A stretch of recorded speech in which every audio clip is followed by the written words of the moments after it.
First up here at 4 o'clock, we're learning more about the lives lost in that heartbreaking plane crash that killed 3 people, including a child. Hello and welcome, everybody. Tragedy after takeoff. 2 men killed when their plane crashed into that SUV. And this afternoon, we were hearing the calls for help moments after impact. 7's Brandon BEYER is live in Pembroke Pines, where friends and loved ones are paying their respects. Brandon?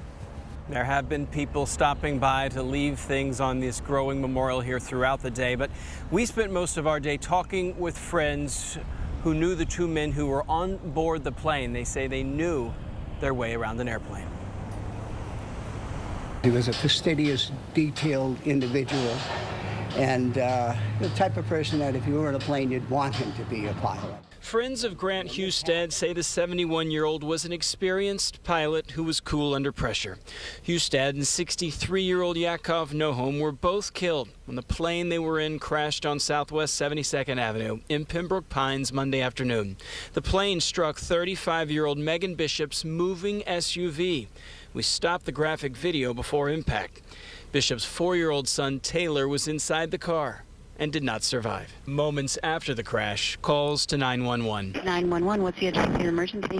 There's a plane crash on 13th Street. Friends say Husted bought and sold planes. I went on 2 test flights on 2 different airplanes that I was considering purchasing. SAUL SUAREZ flew twice with him.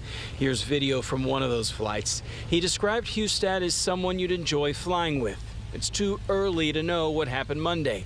It could be months before we understand what caused the tragedy that killed 2 men, a 4-year-old boy, and injured his mother, an elementary school teacher in Hollywood.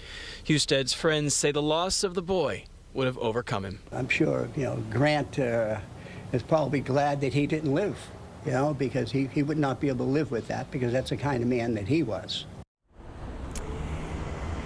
And Miss Bishop is a teacher at Hollywood Hills Elementary, as you see that growing memorial here in Pembroke Pines. At that school, they are offering counseling services for students. Also growing today is the GoFundMe account to pay for funeral services for that little boy, just 24 hours old, nearly $85,000. For now, we are live in Pembroke Pines. Brandon BEYER, 7 News.